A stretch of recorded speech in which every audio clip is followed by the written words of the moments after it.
noticed anything, and then they did this horrific thing. Like, what are those habits? What are those patterns that start damaging our brain? Because I don't think we're aware. As you said, we never see our brain. We don't really talk about it. We don't really know much about it. What are the things we do since birth that damage our brains that could lead to something as extreme as that?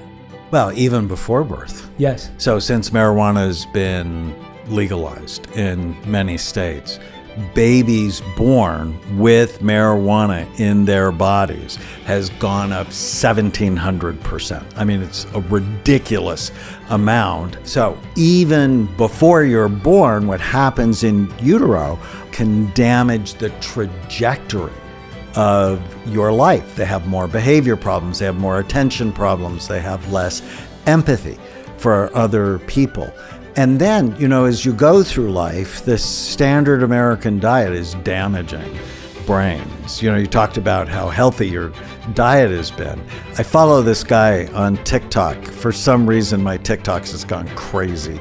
And he looked at his blood sugar before and after Pop-Tarts. And Pop-Tarts was like the worst thing he looked at, almost worse than Coca-Cola. Yeah. But what are we feeding children? I mean, in public school free lunches, Pop-Tarts, which means we're damaging their blood sugar levels, we're damaging their weight, and we're damaging their brain. And I have a mnemonic called Bright Minds, which helps me remember, like B is for blood flow, low blood flow, number one brain imaging predictor of Alzheimer's disease.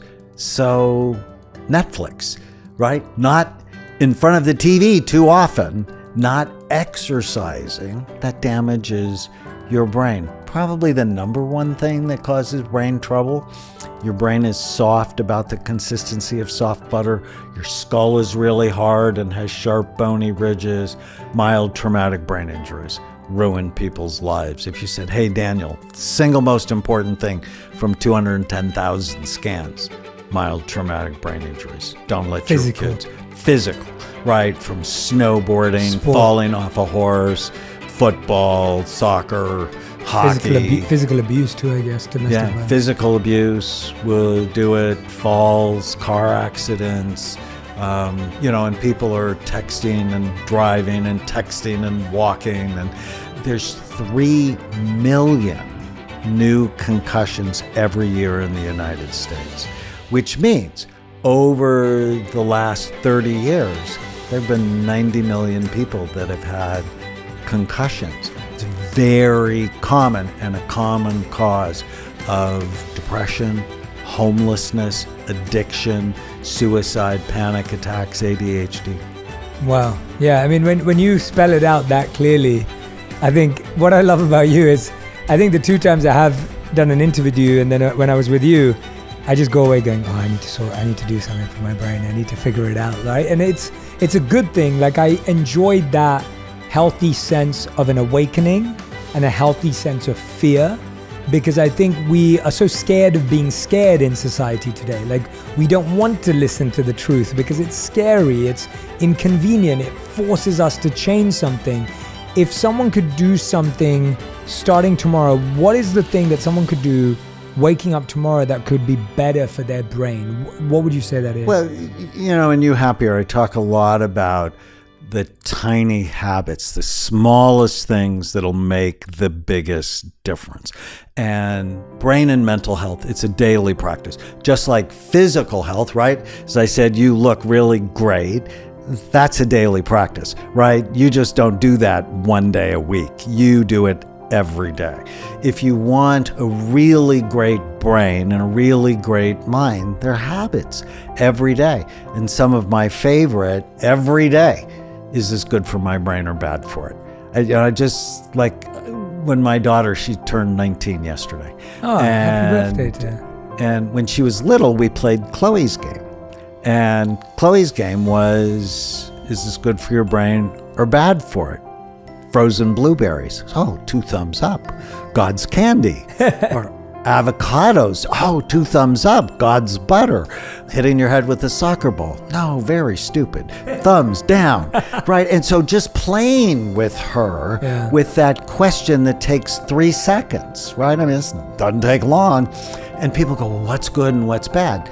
Second graders know it. I went into her second grade class, put 20 things on the board, and I went, separate them for me.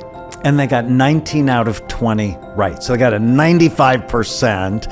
And the only thing they got wrong was orange juice, which they put in the good category, which is like way too much sugar. Yes. And so whenever you unwrap sugar from its fiber source, right, turn fruit into juice, it turns toxic in your body. So you have to be really careful with that. So that's 1. 2, whenever you wake up in the morning, today is going to be a great day.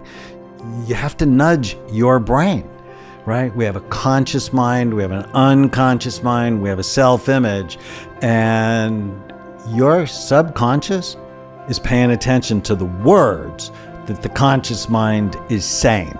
And so if you're like, oh, I don't want to get out of bed, today's going to be a bad day, you're going to have a bad day because you just programmed your subconscious mind to do that. Every day when my feet hit the floor, today is going to be a great day. And then my favorite of all of them is when you go to bed at night. And bed is so important because if you want to have a good day, it starts the night before, is what went well today. So when I go to bed, I say a prayer and then I go, what went well?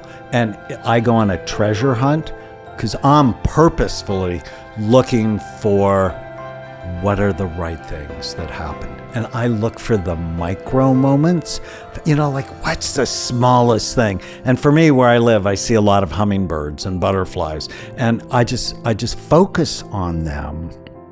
And I've been doing this for years, and it's so helpful. And about 2.5 years ago, my dad died, and it was an awful, awful day. And when I went to bed that night, I said a prayer, and then I went, what went well today? And then the voice in my head, started criticizing me, like you're a bad kid and you don't love your dad and whatever. But because it's my habit, I went, what went well today? And I saw this interaction between my mother and the police officer. And it was so funny and so beautiful that it just made me smile. And then I thought of all the texts I got from my friends who found out about my dad, and that was peaceful. And then I just thought about holding his hand before they took him away.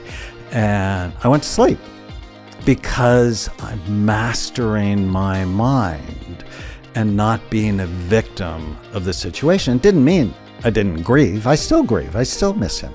But it's these habits, like every day, to direct my mind, to help me while taking care of my brain. Yeah, I love those practical tools because in effect, what we're trying to do is change our thought pattern, right? We have a pattern, as you said, to wake up and say, I'm tired. And we put it on snooze, and then we get up, and then we're having breakfast, and we're like, I'm still tired. And then we get to lunchtime, and we're like looking at the clock, and we're like, I'm still tired. And then by the end of the night, I'm still tired, but then we're up at midnight watching Netflix or whatever it may be, saying, I'm still tired. And then that becomes our reality, that we just continue to feed that fatigue, and we're just more and more and more tired. Whereas when you nudge your brain in a different direction, as you said, and you said today's going to be a great day, you now start making great choices because you want it to be a great day. But what I love about what you've defined, and this is different and I appreciate it, is that you don't talk about positive thinking, you talk about accurate thinking as being a healthier way to live. And I really like that clarification because I think the positive thinking approach can also be quite toxic. Like you just said about your father, it's not that you didn't feel grief, it's not that you don't miss him. Like, of course, those are very real human emotions.